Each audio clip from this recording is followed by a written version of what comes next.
How to insert button is missing from Excel. So for that, you have to watch this video till the end and dive into the process. First of all, you have to tap on the file option. Once you have tapped on the file option, just go down and go for your option here. You can see that.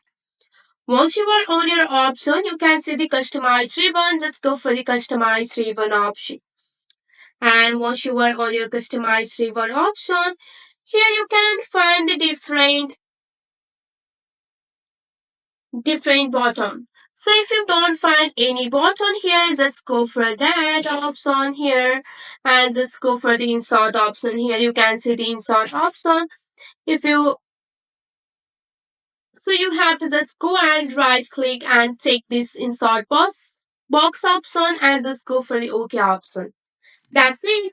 You will have your button in your Excel. I hope this video will be helpful for you. Thanks for watching.